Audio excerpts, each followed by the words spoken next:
Bonjour sur ma chaîne Unique et Magnétique. Je suis Frédéric et je suis analyste en Human Design. Sur ma chaîne, on parle de différences, d'atypisme, de ton décalage que tu vis chaque jour, ta souffrance à te sentir différent, pas adapté, trop, pas assez, etc.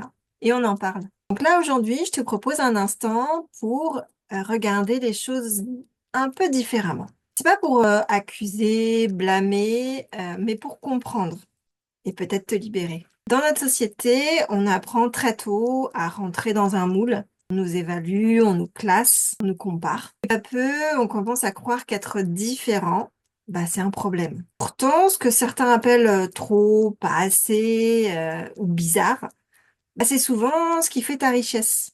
Ce que je te propose ici, c'est une exploration douce mais puissante pour déconstruire la norme, questionner ce qu'on appelle les valeurs et surtout reconnaître en toi ce qui a toujours été. Je vais pas t'expliquer comment t'intégrer dans ce monde.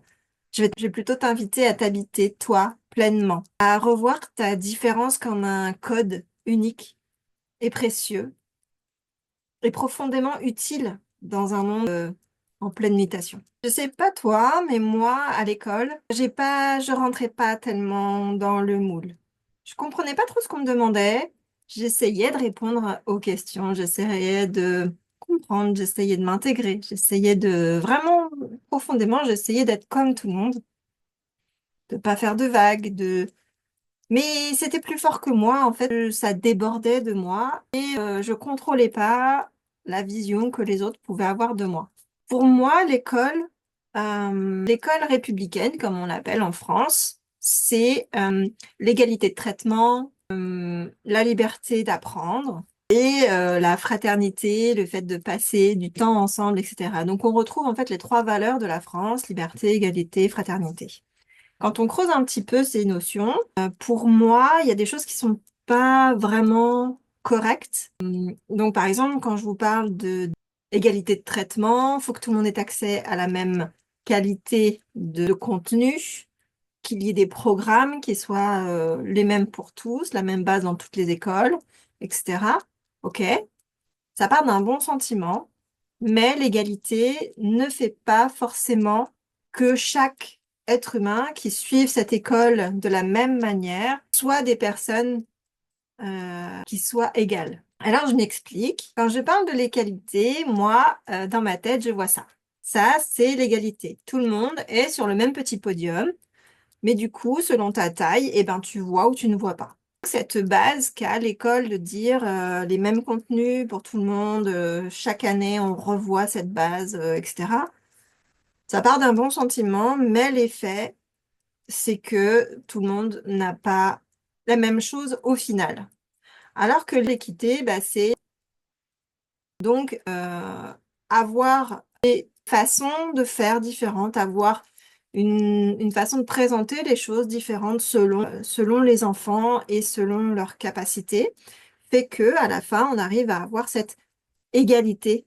Donc vraiment dans ma tête, dans ma conception de ce qu'est une société égalitaire, eh ben, j'ai ça en tête, plus de l'équité que de l'égalité. Ces systèmes à l'école de comparaison, de notes, fait que on met l'enfant face à une comparaison, à travailler son individualité pour écraser l'autre. Et ce que je constate, moi, tous les jours avec des enfants, c'est que c'est gravé, c'est ancré. Vous recherchez absolument à briller, à monter sur les autres, à se moquer. Il y a toute une période à laquelle l'enfant fait ça. C'est une très lourde période. Déjà, ça commence déjà à la fin du primaire. Pendant tout le collège, on a ces luttes de pouvoir, ces pour exister. Et pour exister, il faut écraser les autres. Faut avoir des groupes, faut être dans le groupe le plus fort, faut être ceci, faut être cela, faut se montrer. Et en fait, c'est des périodes extrêmement difficiles, et d'autant plus pour des personnes atypiques, des personnes qui rentrent pas dans le moule, parce que de voir ça et ça leur donne pas envie en fait de d'intégrer ce genre de choses. Ils souffrent davantage de ce qu'on leur fait subir Et ils n'ont pas cette notion de bah du coup je vais rentrer dans le moule, je vais faire comme eux, je vais me mettre dans un groupe et puis je vais taper sur les autres. Il y en a plein qui le font pas parce qu'ils trouvent pas ça juste. Ils souffrent en silence ou alors pas en silence. Et ça peut devenir vraiment très problématique. Pour moi, je vois cette problématique-là principale au niveau de la santé mentale des enfants, des adolescents. Et elle commence aussi, enfin, faut bien voir que tout ce qui est notation, comparaison, le système tel qu'il est proposé, qui n'est pas, enfin, qui essaye d'être égalitaire, mais qui n'est pas équitable, justement, renforce tous ces déséquilibres.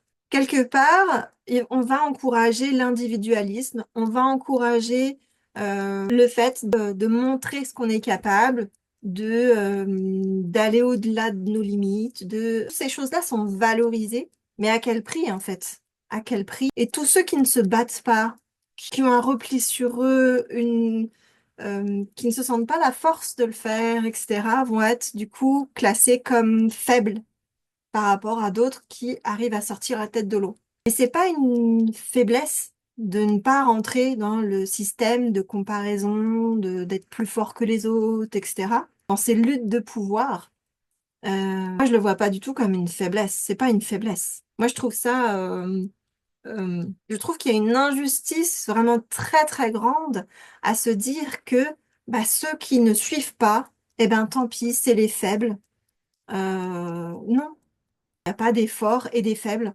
Il y a tout un panel de personnes. Il faut que chacun puisse sortir avec les mêmes armes, les mêmes objectifs de construction de soi, d'affirmation de soi, de confiance en soi, d'estime de soi. On doit sortir de l'école avec quand même un bagage intellectuel, ça c'est sûr, avec des notions, des compétences acquises, mais aussi sociales. C'est quand même un environnement où il y a beaucoup d'enfants.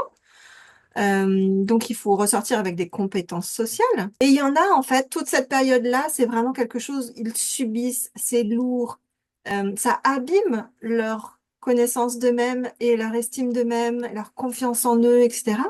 C'est pas possible, en fait. Pour moi, l'école, le collège, on nous apprend pas à être nous-mêmes, on nous apprend à rentrer dans un cadre. Alors, pourquoi est-ce qu'il y a ce besoin de cadre?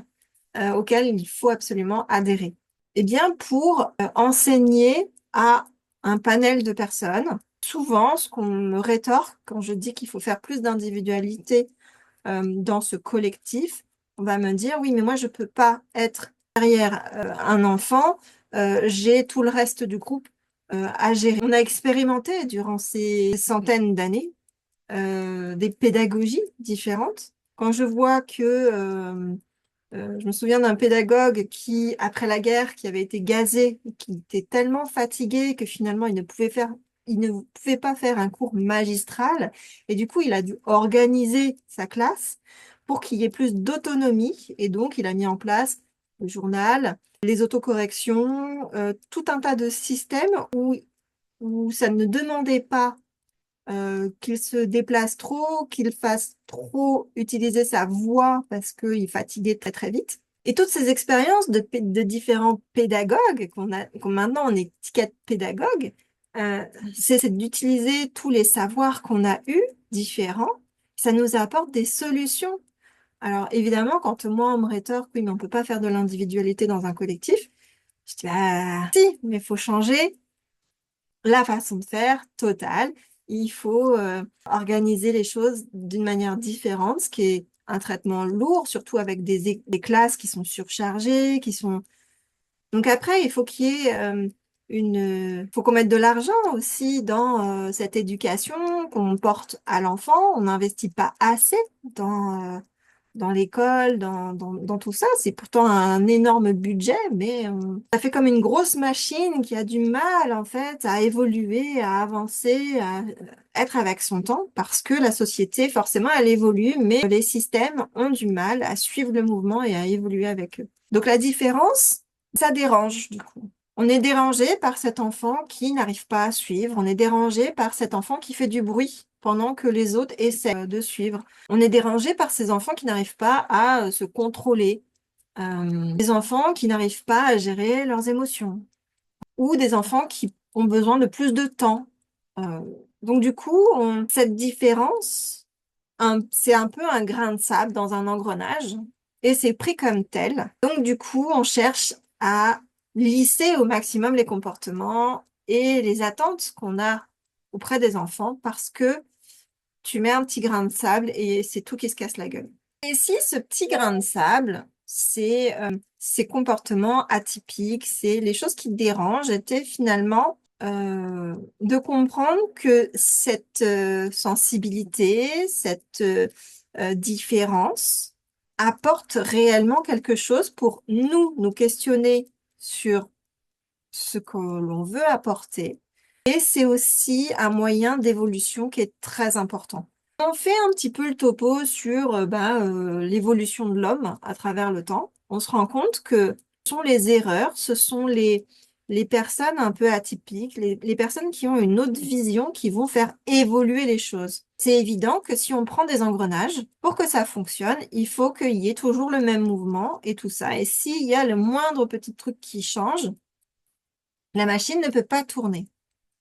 Malheureusement, la société, ce n'est pas un rouage bien huilé. Il est tout le temps, la société, c'est tout le temps en expansion, en évolution, afin de pouvoir corriger. Je veux dire, le nombre d'habitants en France, par exemple, n'a fait qu'évoluer à travers les siècles. Pourquoi est-ce qu'on reste sur un système établi avec une participation, etc.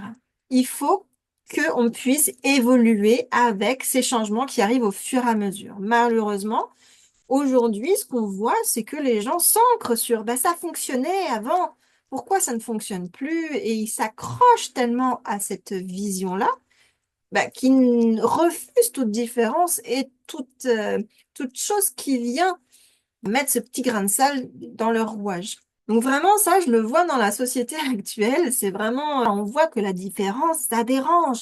Les personnes trans, les personnes qui n'ont pas la même culture, qui n'ont pas la même religion, qui n'ont pas la même vision des choses. C'est une confrontation perpétuelle, en fait, entre deux visions. Moi, je vois un 6, toi, tu vois un 9, c'est pas normal. Moi, je vois un 6, donc c'est un 6. Je veux dire, c'est pas normal qu'on vive dans un genre de société où chacun reste planté dans ses façons de voir et ne voit pas qu'il y a une évolution et que c'est naturel. Une expansion, c'est une courbe qui va vers quelque chose de différent. Donc, quelles sont ces choses qui nous font avancer, qui nous font évoluer? Eh ben, dans toute société, dans tout groupe, il y a des valeurs, en fait, qui nous permettent de dépasser, de transcender des problématiques. On voit que par exemple, quand il y a une problématique importante, une inondation, quelque chose, on voit tout cet élan qui va être pour partager un peu de ce qu'on a parce qu'il y en a qui n'ont plus rien. On voit ce partage, on voit cette écoute qui se met en place, ce soin apporté à l'autre, le lien qui se crée entre les gens.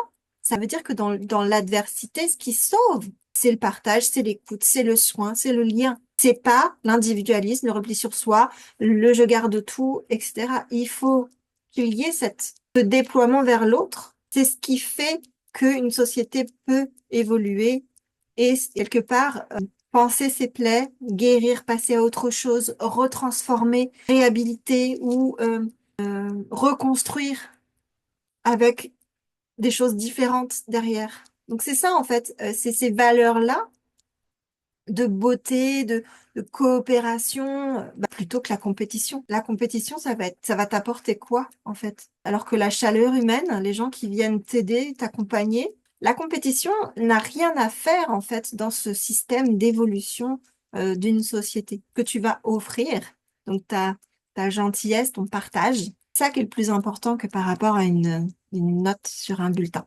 Tu as à offrir, c'est ce que tu as de plus précieux. Pourquoi je m'intéresse autant à l'human design? Vous avez pu voir le long de cette vidéo des pensées que j'ai pu transmettre durant cette vidéo sur ma vision du monde, ma perception du monde. Et c'est vrai que l'human design apporte vraiment quelque chose dans sa conception, puisque chaque type énergétique a son rôle à jouer, a sa manière de concevoir les choses. Et une fois que les gens sont bien alignés avec ce qu'ils sont, qu'ils ne s'enferment pas dans le repli sur soi et tout ça, mais vraiment tournés vers le collectif, là, il s'opère un alignement qui fait que on est plus serein et on peut mieux aborder les relations qu'on a aux autres. On est plus apaisé quand on se connaît soi-même et quand on connaît la relation qu'on peut avoir avec les autres, ce qu'on peut apporter et déconstruire un petit peu les enjeux que peuvent mettre certaines personnes qui tirent la couverture à elles. Quand on tire la couverture à soi, c'est que en Human Design, on est dans notre ombre. Le repli sur soi, c'est l'expression en fait de l'ombre de notre personnalité. Donc finalement, l'human design, c'est un système qui va pas t'enfermer, mais par contre, c'est un outil splendide pour te libérer de toutes ces choses. Tu vois les choses avec un angle différent, tu t'apaises sur ce qui tu es et qui sont les personnes autour de toi. Et du coup, tu te concentres effectivement sur toi, mais pas dans une visée d'individualisme, mais dans une visée de aider au collectif. Si on sait ce qu'on peut apporter, eh bien, on peut venir avec ce qu'on peut apporter dans le collectif. Donc, c'est vrai que c'est dans cet élan-là que je propose, en fait, mes analyses pour accompagner ces gens à se libérer de ces choses-là et du coup, pouvoir se tourner vers les autres. Parce que quand on change sur soi, on change son regard sur le monde. Changer de regard, c'est changer le monde. Quand on s'autorise à être soi, on invite les autres à faire tout autant. Donc finalement, les personnes atypiques, différentes, ce sont des profils qui appellent en fait à ce que les autres expriment leur singularité, parce qu'une différence, c'est une singularité. Et que du coup, toutes ces personnes atypiques ont ce message-là à transmettre. Le principal étant se reconnecter à soi pour cohabiter. Si j'avais une phrase pour résumer un peu tout ça, ce serait ta lumière intérieure éclaire bien plus que ta propre route. En conclusion, ce que je pourrais dire, c'est si tu t'es toujours senti à part, c'est peut-être pas un hasard. Et si ce sentiment, c'était pas une erreur, mais plutôt une invitation. Ce monde a longtemps valorisé le même type d'intelligence, le même type de comportement, la même cadence, etc. Mais les choses changent, les choses évoluent, et nous avec. Donc, et dans cette transformation, ta différence, c'est pas un bug, c'est comme une boussole ou un phare qui va t'éclairer plus loin. Elle peut te guider, ta différence, te reconnecter à qui tu es. Elle peut aussi inspirer, ouvrir, bousculer parfois les lignes et finalement le monde autour de toi. Il est peut-être temps de la reconnaître, il est peut-être temps de lui faire de la place à cette différence, de découvrir que c'est précisément ta singularité qui rend ton énergie magnétique. Parce que tu es une personne unique et magnétique.